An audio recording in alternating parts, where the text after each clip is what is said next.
નમસ્કાર, આપ જોઈ રહ્યા છો વીટીવી ન્યૂઝ. હું છું સંજીવની. સૌથી પહેલા વાત આજે અને આવતીકાલે ગુજરાતમાં વરસાદની આગાહી કરવામાં આવી છે. દક્ષિણ ગુજરાત અને સૌરાષ્ટ્રમાં ભારે વરસાદ પડે તેવી સંભાવના વ્યક્ત કરી છે હવામાન વિભાગે. મધ્ય ગુજરાતમાં સામાન્ય વરસાદની આગાહી થઈ છે, ત્યારે અત્યાર સુધી ગુજરાતમાં સિઝનનો 33% વરસાદ નોંધાયો છે. આજે અને આવતીકાલે સારા વરસાદની આગાહી કરવામાં આવી છે. તો મધ્ય ગુજરાતમાં સામાન્ય વરસાદની આગાહી. મધ્ય ગુજરાતમાં સામાન્ય વરસાદ રહેશે. દક્ષિણ ગુજરાત અને સૌરાષ્ટ્રમાં સારો એવો વરસાદ પડશે. રાજ્યમાં અત્યાર સુધી 33% વરસાદ વરસ્યો છે, ત્યારે સમગ્ર રાજ્યમાં વરસાદી માહોલની સાથે સાથે વરસાદી વળવાની પણ શક્યતા હવામાન વિભાગ તરફથી દર્શાવવામાં આવી છે. ત્યારે સ્કાયમેપ દ્વારા પણ એક વખત સમજવાનો પ્રયત્ન કરીશું કે કયા વિસ્તારમાં કેટલો વરસાદ 2 દિવસમાં જોવા મળી શકે છે. ત્યારે અમદાવાદથી લઈને તમામ જે વિસ્તારોમાં વરસાદી માહોલ જામેલો જોવા મળી રહ્યો છે. આજે અને આવતીકાલે સૌરાષ્ટ્ર અને દક્ષિણ ગુજરાતમાં અતિભારે વરસાદની આગાહી હવામાન વિભાગ તરફથી આપવામાં આવી છે. જે રીતે ચોમાસાને હવે 33% સુધીનો અત્યાર સુધીનો વરસાદ છે, ત્યારે દક્ષિણ ગુજરાતમાં જ્યારે સૌથી વધારે વરસાદ સુરત સહિતના નવસારી, દાદરાનગર હવેલી, વલસાડ સહિતના જે વિસ્તારો છે ત્યાં સૌથી વધારે વરસાદ જોવા મળી રહ્યો છે. તો બીજી તરફ સૌરાષ્ટ્રની જો વાત કરવામાં આવે તો સૌરાષ્ટ્રમાં પણ જામનગર, રાજકોટ, અમરેલી, ભાવનગર સહિતના તમામ જે મોટાભાગના જે વિસ્તારો છે ત્યાં પણ આ જ પ્રકારનો જે વરસાદ છે તે ભારેથી અતિભારે વરસાદની આગાહી આપવામાં આવી છે. તો બીજી તરફ મધ્ય ગુજરાતમાં પણ વરસાદની જો વાત કરવામાં આવે તો મધ્ય ગુજરાતમાં પણ આ જ પ્રકારે વરસાદની જે આગાહી આપવામાં આવી છે. સામાન્યથી મધ્યમ વરસાદ જોવા મળી શકે છે, તો વરસાદનું પ્રમાણ પણ વધી શકે છે, એટલે કે ભારે વરસાદ પણ આવી શકે છે તેવી પણ જે શક્યતાઓ સેવાઈ રહી છે. એટલે કે કહી શકાય કે દક્ષિણ ગુજરાત અને સૌરાષ્ટ્રમાં ભારે વરસાદ જોવા મળશે, તો ઉત્તર ગુજરાત અને મધ્ય ગુજરાતમાં સામાન્ય વરસાદની આગાહી હવામાને પણ આપી છે. સ્કાયમેપમાં પણ 2 દિવસ ભારે વરસાદ દર્શાવવામાં આવી રહ્યો છે. કેમેરામેન અજય પટેલ સાથે દિવ્યા ચૌહાણ, વીટીવી ન્યૂઝ, અમદાવાદ. તો રાજ્યમાં વરસાદી માહોલ યથાવત છે અને આજે પણ વરસાદની આગાહી કરવામાં આવી છે. રાજ્યમાં છેલ્લા 24 કલાકમાં 97 તાલુકામાં વરસાદ થયો. નવસારીના જલાલપુરમાં સૌથી વધુ 4.25 ઇંચ વરસાદ ખાબક્યો છે. નવસારીમાં 3.25 ઇંચ, 84માં 3.25 ઇંચ, બોટાદમાં 2.25 ઇંચ વરસાદ, તો વલસાડમાં 2.25 ઇંચ અને પારડીમાં પણ 2.25 ઇંચ વરસાદ નોંધાયો. આ તરફ કપડવંજમાં 2.25 ઇંચ વરસાદ થયો, તો પલસાણામાં 2.25 ઇંચ, સુરતમાં 2.25 ઇંચ, ગણદેવીમાં 1.5 ઇંચ અને નિઝરમાં પણ 1.5 ઇંચ વરસાદ નોંધાયો, જ્યારે અન્ય કેટલાક તાલુકામાં 1 ઇંચ સુધી વરસાદ વરસ્યો છે.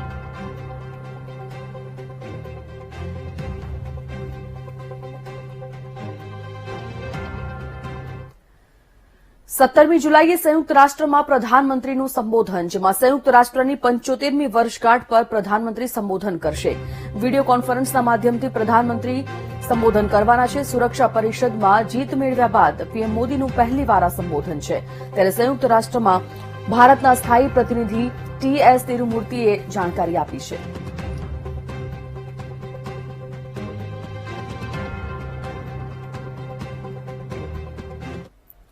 વાત કરીએ કોરોનાની પરિસ્થિતિની. સુરતમાં સતત કોરોનાનો કહેર વધી રહ્યો છે. જોકે વધતા જતા કેસ વચ્ચે પણ લોકો સ્થિતિની ગંભીરતા ન સમજતા ગંભીર પરિણામો આવી શકે છે.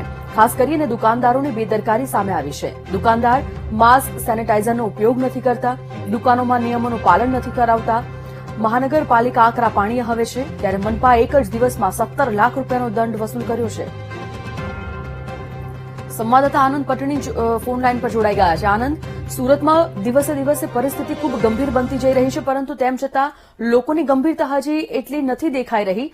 મનપાએ કેવા એક્શન પ્લાન લીધા છે હવે? જી સંજીવની, જે પ્રકારે સુરત શહેરની અંદર કોરોનાનું સંક્રમણ દિવસે ને દિવસે વધી રહ્યું છે અને રોજિંદા જયારે અનલોક 2 ની અંદર 200 થી વધુ કેસો આવી રહ્યા છે, તે સમયની અંદર લોકો જે છે બેદરકારી કરી રહ્યા છે અને આ બેદરકારી પ્રત્યે સુરત મહાનગરપાલિકાએ પોતાનું કડક વલણ જે છે અપનાવ્યું છે. અને કડક વલણના પગલે સુરત મહાનગરપાલિકાએ પોતાની સ્કોડ બનાવી છે. આ સ્કોડ જે છે સમયાંતરે કેટલીક દુકાનોમાં જઈને રેન્ડમલી ચેકિંગ કરે છે અને ત્યાં જઈને ચેકિંગ કર્યા બાદ જે દુકાનોની અંદર દુકાનદારે પોતે માસ્ક ન પહેર્યું હોય, દુકાનમાં સોશિયલ ડિસ્ટન્સિંગનું પાલન ન થતું હોય, ત્યાં સેનિટાઈઝરનો ઉપયોગ ન થતો હોય, આવા તમામ લોકોને પકડી પાડીને એમની પાસેથી દંડ વસૂલાત કરવાની શરૂઆત કરી છે. ગઈકાલે એક જ દિવસની અંદર 17,30,000 દંડ વસૂલ કરવામાં આવ્યો છે. આ ઉપરાંત જે વાત કરવામાં આવે તો અનલોક 2 ની શરૂઆત થતા રોજિંદો 1 લાખ રૂપિયાનો દંડ હતો, જે હવે 14 દિવસની અંદર 17 લાખ રૂપિયા સુધી પહોંચી ગયો છે. એટલે કહી શકાય કે સુરતવાસીઓ હજી પણ કોરોનાના સંક્રમણની વચ્ચે બેદરકારી દાખવી રહ્યા છે. જીવન, ધન્યવાદ જાણકારી માટે આનંદ.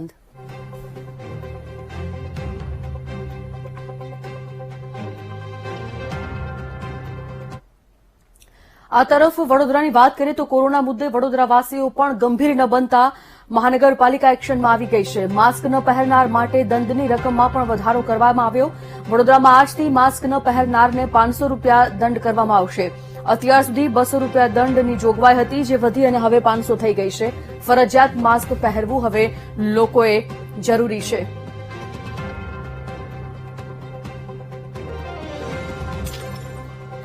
સુરતમાં કોરોના વોરિયર્સમાં સંક્રમણ વધ્યું છે. સ્મીમેર હોસ્પિટલના કર્મચારીઓને કોરોના થયો છે.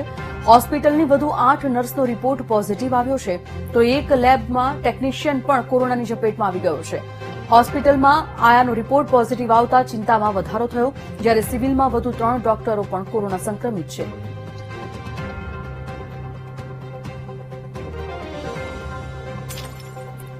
ભારતમાં કોરોના કેસમાં સતત વધારો થઈ રહ્યો છે.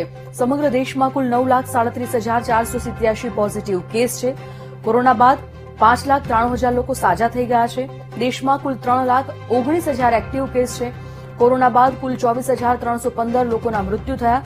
મહારાષ્ટ્રમાં 2,67,665, તમિલનાડુમાં 1,47,324, દિલ્હીમાં 1,15,346, કર્ણાટકમાં 44,077, ગુજરાતમાં 43,723, ઉત્તર પ્રદેશમાં 39,724 કેસ નોંધાયા. તેલંગાણામાં 37,745 અને આંધ્રપ્રદેશમાં 33,019 કેસ નોંધાયા છે.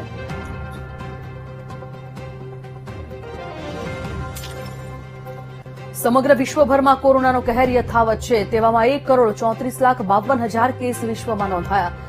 કોરોના બાદ 78,31,000 લોકો સાજા થયા છે.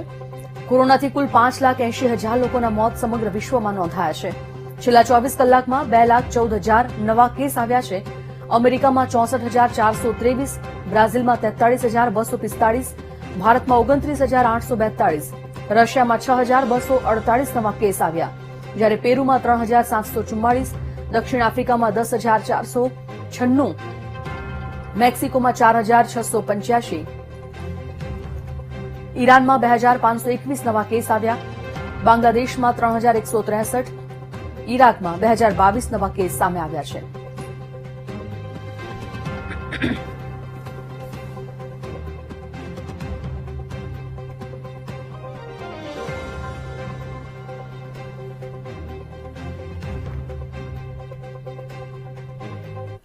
આજે સીએમ રૂપાણીની અધ્યક્ષતામાં કેબિનેટની બેઠક મળવાની છે. સવારે 10 કલાકે સ્વર્ણિમ સંકુલ 1 ખાતે આ બેઠક મળશે. રાજ્યમાં કોરોનાના વધતા સંક્રમણને લઈને આ બેઠકમાં ચર્ચા થવાની છે. બેઠકમાં કન્ટેનમેન્ટ ઝોન વધારવા મુદ્દે પણ ચર્ચા કરવામાં આવશે. ત્યારે કન્ટેનમેન્ટ ઝોનમાં કડક અમલીકરણ અંગે પણ ચર્ચા થશે. 30 જુલાઈ સુધી કોરોના સંક્રમણ ઘટાડવા પર રણનીતિ ઘડવામાં આવશે. સુરત શહેરમાં વધતા કોરોનાના સંક્રમણનો મુદ્દો પણ આજની આ બેઠકમાં ચર્ચાશે. રાજ્યમાં સ્વયંભૂ બજારોએ ઘટાડેલા સમય મુદ્દે પણ ચર્ચા થશે. આગામી સમયમાં શિક્ષણ સંસ્થાઓની કામગીરી અંગે સમીક્ષા થશે.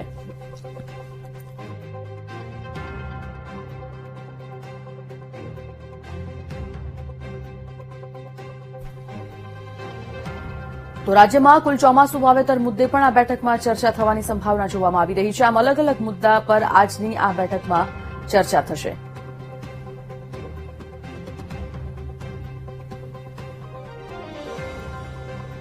આજે સીબીએસઈ ધોરણ 10ની પરીક્ષાનું પરિણામ આવવાનું છે. એચઆરડી મંત્રી રમેશ પોખરિયાલ નિશંકે આ અંગે જાહેરાત કરી છે. સીબીએસઈ result.nic.in પર ઓનલાઈન પરિણામ જાણી શકાશે. સવારે 11 કલાકથી વેબસાઇટ પર પરિણામો જાહેર થઈ જશે.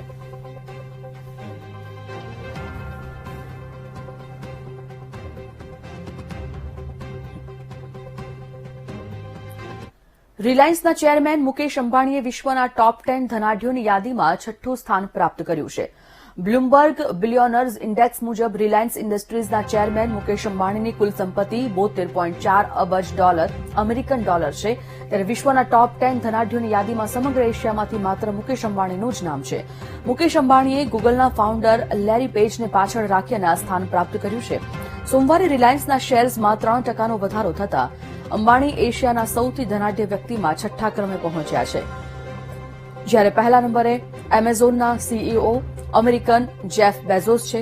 લક્ઝરી વસ્તુઓ બનાવતી કંપનીના માલિક ફ્રાન્સના બર્નાર્ડ આર્નોલ્ડ અને મુકેશ અંબાણી સિવાય વિશ્વના સૌથી ધનાઢ્ય 10 વ્યક્તિઓમાં 8 અમેરિકનનો સમાવેશ થાય છે.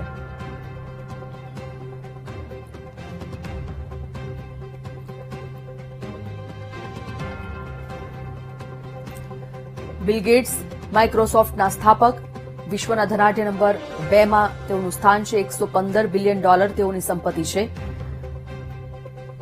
તો વિશ્વમાં બિલ ગેટ્સનો બીજો નંબર આવે છે. વિશ્વના ધનાઢ્ય નંબર 3 બર્નાર્ડ આર્નોલ્ડ જે LVMHના સીઈઓ છે. તેઓની કુલ સંપત્તિ $94.5 બિલિયન છે. આપને જણાવી દઈએ કે રિલાયન્સના ચેરમેન મુકેશ અંબાણીએ પણ આ ટોપ 10 માં સ્થાન મેળવેલું છે. વિશ્વના ધનાઢ્ય ટોપ 10 લોકોની યાદીમાં ત્રીજા નંબર પર છે. જ્યારે ચોથા નંબર પર આવે છે ફેસબુકના સીઈઓ માર્ક ઝુકરબર્ગ. સંપત્તિ તેઓની $90.8 બિલિયન છે.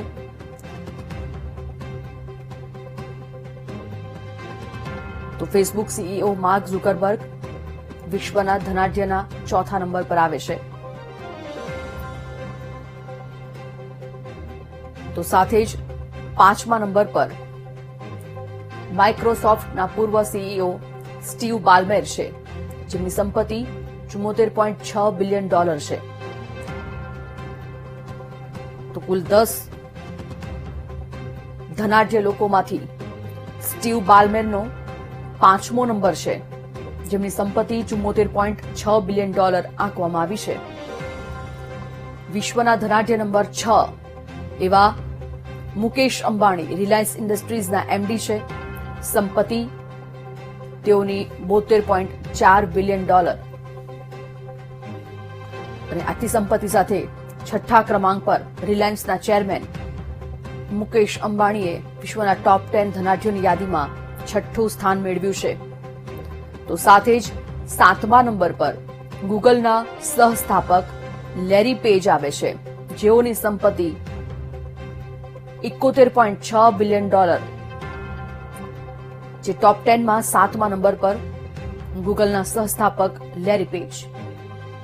તો મુકેશ અંબાણીએ લેરી પેજને પાછળ રાખી છઠ્ઠા નંબર પર સ્થાન મેળવ્યું છે. તો સાથે જ વિશ્વના ધનાઢ્ય નંબર 8 છે વોરેન બફેટ. બાર્કશાયર હેથવેના સીઈઓ છે. સંપત્તિ તેઓની $69.7 બિલિયન. આમ વિશ્વના ધનાઢ્ય ટોપ 10 માં 8મા નંબર પર વોરેન બફેટનું સ્થાન આવે છે. તો પહેલા 10 માં અમેરિકન 8 ધનાઢ્ય છે. 9મા નંબર પર ગૂગલના સહસ્થાપક સર્ગે બ્રિન સ્થાન મેળવ્યું છે. તેમની સંપત્તિ $69.4 બિલિયન આંકવામાં આવી છે. જણાવી દઈએ કે પહેલા નંબરે એમેઝોનના જેફ બેઝોસ છે. ટેકનોલોજી કમ્પ્યુટર ક્ષેત્રે ધનાઢ્યનો અવ્વલ નંબર. અને ટોપ 10 માં 10મો નંબર સ્પેસએક્સના સીઈઓ એલન મસ્ક, કે જેઓની સંપત્તિ $68.6 બિલિયન આંકવામાં આવી છે.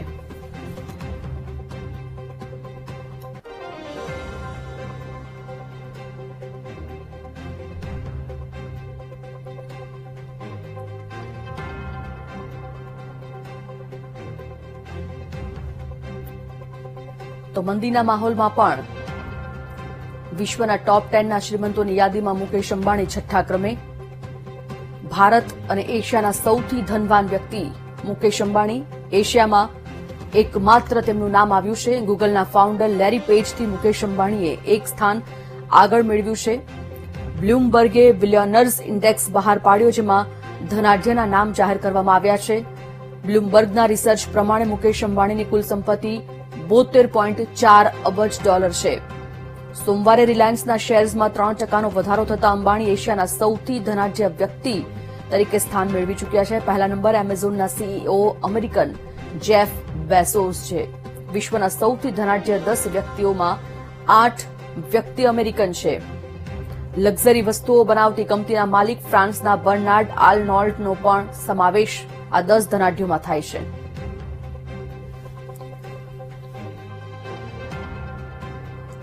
બુલેટિનમાં આગળ વધીશું. હાલ રોકાઈએ છીએ એક બ્રેક માટે.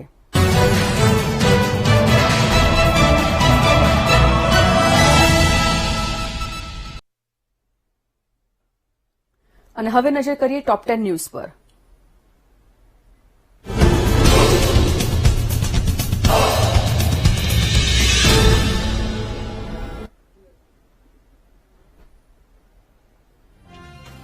હવામાન વિભાગની રાજ્યભરમાં ભારે વરસાદની આગાહી. આજે અને આવતીકાલે સૌરાષ્ટ્ર અને દક્ષિણ ગુજરાતમાંથી ભારે વરસાદની આગાહી. વલસાડ, દીવ, દમણ, સૌરાષ્ટ્ર, દાદરાનગર હવેલી, કચ્છમાં ભારે વરસાદની શક્યતા. અત્યાર સુધી રાજ્યમાં 33% પડ્યો છે વરસાદ. સુરતમાં આજથી ટેક્સટાઇલ માર્કેટ રહેશે બંધ. સુરતમાં સ્વૈચ્છિક રીતે ટેક્સટાઇલ માર્કેટ બંધ રાખવાનો નિર્ણય. સતત વધતા કોરોનાના કેસને લઈને ટેક્સટાઇલ માર્કેટ બંધ રાખવાનો નિર્ણય કરાયો. અરવલ્લીની બાયડ નગરપાલિકાનો મહત્વનો નિર્ણય. આજથી બજારો સવારે 7 થી 2 વાગ્યા સુધી જ ખુલ્લા રહેશે. આવશ્યક ચીજવસ્તુઓ સિવાય બજાર રહેશે બંધ. કોરોનાના કેસ વધતા લેવાયો નિર્ણય. 31 જુલાઈ સુધી નિયમો રહેશે લાગુ. કોરોના સંકટમાં લોકોને પીએફમાંથી ઉપાડવા પડ્યા રૂપિયા. 6 મહિનામાં 5.78 લાખ લોકોએ 1000 કરોડ રૂપિયા પીએફમાંથી ઉપાડ્યા. એપ્રિલ જૂન દરમિયાન 836 કરોડ પીએફમાંથી ઉપાડ્યા. એક વર્ષમાં થતા ક્લેમ 3 મહિનામાં જ થયા. માત્ર 3 મહિનામાં પીએફ ઉપાડવામાં 325%નો વધારો. ઓનલાઈન શિક્ષણને લઈને કેન્દ્ર સરકારની ગાઈડલાઈન. પ્રી પ્રાઇમરીના બાળકોને 30 મિનિટ જ ભણાવી શકાશે. ધોરણ 1 થી 8માં 1.5 કલાક સુધી જ ઓનલાઈન શિક્ષણ અને 9 થી 12માં 2 થી 3 કલાક જ ઓનલાઈન ભણાવી શકાશે. ઓનલાઈન શિક્ષણથી બાળકોના સ્વાસ્થ્ય પર થાય છે અસર. સીબીએસઈનું ધોરણ 10નું પરીક્ષાનું આજે પરિણામ જાહેર થશે. સીબીએસઈ results.nic.in પર જોઈ શકાશે પરિણામ. સવારે 11 કલાકથી વેબસાઇટ પર પરિણામો થશે જાહેર. સચિન પાયલટની કોંગ્રેસ છોડ્યાની આડકતરી જાહેરાત. સચિન પાયલટે ટ્વીટ કરી સમર્થકોનો આભાર માન્યો. સચિન પાયલટે ટ્વીટ કરી કોંગ્રેસને કહ્યું રામ રામ સા. આજે સ્કિલ ઇન્ડિયા મિશનની 5મી વર્ષગાંઠ. પીએમ મોદી વીડિયો કોન્ફરન્સિંગના માધ્યમથી કરશે સંબોધન. કૌશલ વિકાસ મંત્રાલય દ્વારા ડિજિટલ કોન્કલેવનું પણ આયોજન. નરેન્દ્ર મોદીના પીએમ બન્યા બાદ સ્કિલ ઇન્ડિયા મિશનની શરૂઆત કરાઈ હતી. દક્ષિણ ચીન સાગરને લઈને ચીન રઘવાયું થયું છે. અમેરિકાના દક્ષિણ ચીન સાગર પર નિવેદનને લઈને ચીન ભડક્યું. ચીને અમેરિકા પર શાંતિભંગ કરવાનો લગાવ્યો આરોપ. અમેરિકા તરફથી વિદેશી વિદ્યાર્થીઓને રાહત. વિદેશી વિદ્યાર્થીઓ પર લગાવેલા પ્રતિબંધ પાછા ખેંચ્યા. ઓનલાઈન ક્લાસીસ દ્વારા અભ્યાસ કરતા વિદ્યાર્થીઓના વિઝા રદ કર્યા હતા. કોર્ટની દખલગીરી બાદ ટ્રમ્પ સરકારે પોતાનો નિર્ણય પરત ખેંચ્યો.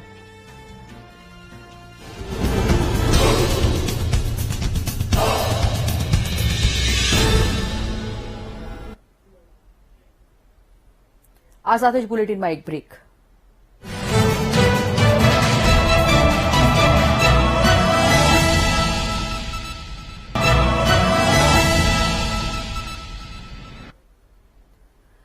રાજ્યમાં 4 વોટર એરોડ્રોમ ઉભા કરી હવાઈ સેવા શરૂ કરાશે.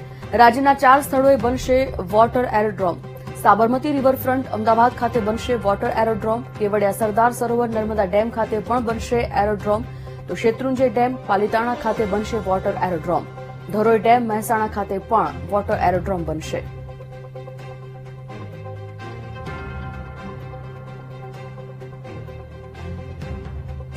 અમદાવાદમાં હવે સી પ્લેન આગામી દિવસમાં જોવા મળશે. કેબિનેટ બેઠકમાં આજે એમઓયુ થવાના છે.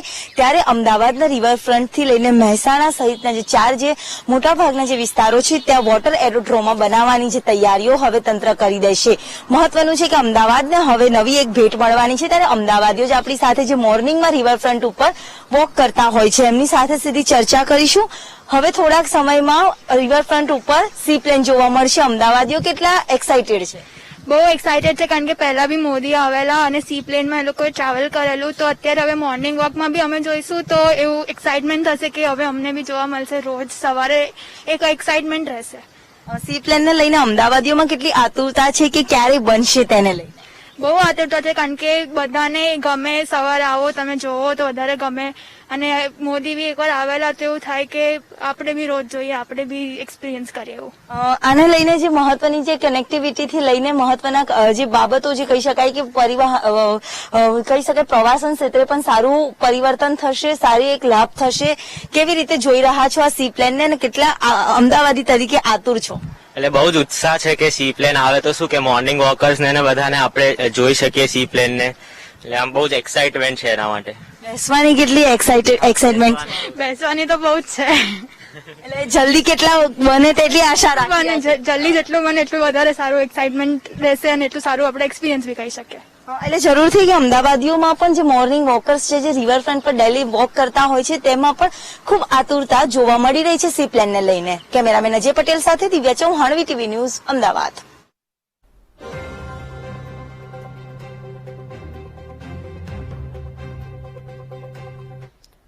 રાજસ્થાનમાં ચાલી રહેલા રાજકીય ઘમાસાણ વચ્ચે આજે સચિન પાયલટની પ્રેસ કોન્ફરન્સ છે અને આ પ્રેસ કોન્ફરન્સમાં સચિન પાયલટ શું કહેશે તેના પર સૌની નજર છે.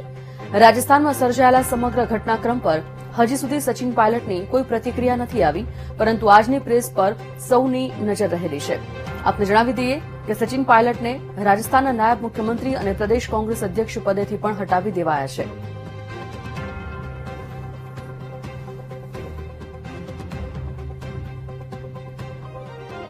રાજસ્થાનમાં ચાલી રહેલા રાજકીય ઘમાસાણ વચ્ચે ભાજપ એક્ટિવ થયું.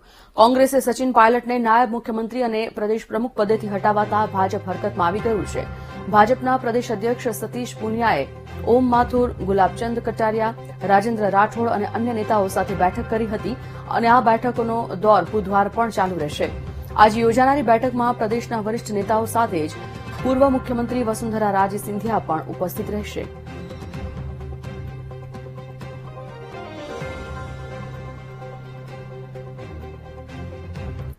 કોરોના સંકટને ધ્યાનમાં રાખીને પહેલી વખત બાબા બર્ફાની એટલે કે અમરનાથની આરતી લાઈવ બતાવાઈ છે. કોરોના સંકટમાં આપ ઘરે બેઠા જ બાબા અમરનાથના દર્શન કરી શકો તે માટે બાબા બર્ફાનીની આરતી બતાવાઈ રહી છે. પ્રકૃતિની ગોદમાં બિરાજતા બાબા બર્ફાની હિમ શિવલિંગના દર્શન કરીને ભક્તો ધન્યતા અનુભવી રહ્યા છે.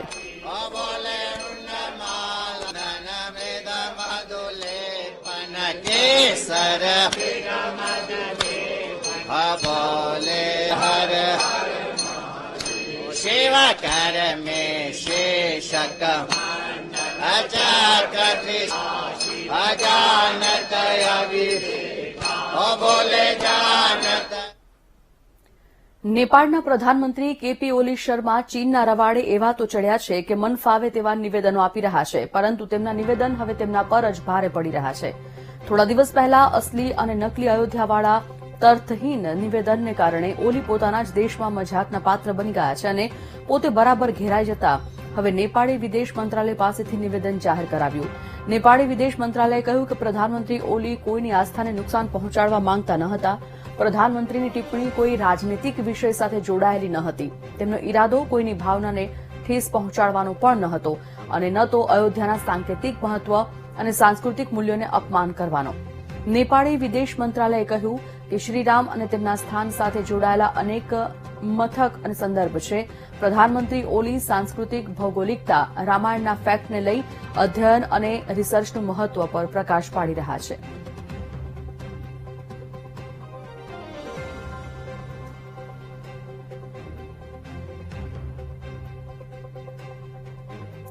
અમરેલી સાવરકુંડલાના ગ્રામ્ય પંથકમાં મેઘમહેર થઈ. અહીં ધીમી ધારે વરસાદ પડ્યો. વરસાદના કારણે કેદારનાથ મંદિર પાસે આવેલ ધોધ પણ શરૂ થયો હતો. આસપાસના ગામોમાં વરસાદ થતા ખેડૂતોમાં ખુશીનો માહોલ છવાયો છે.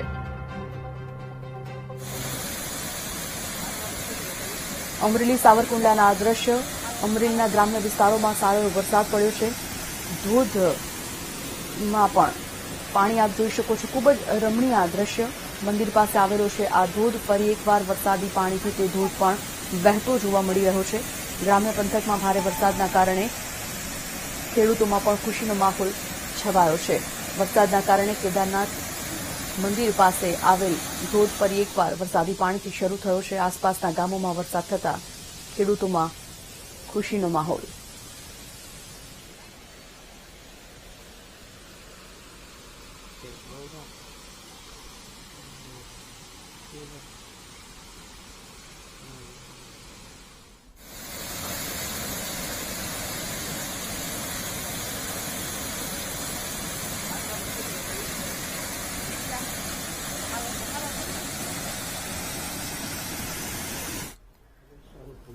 તો બુલેટિનમાં અત્યારે બસ આટલું જ. હવે ભવિષ્ય દર્શન કાર્યક્રમ સાથે જોડાશે મારા સહયોગી તોરલ. હું લઈશ રજા.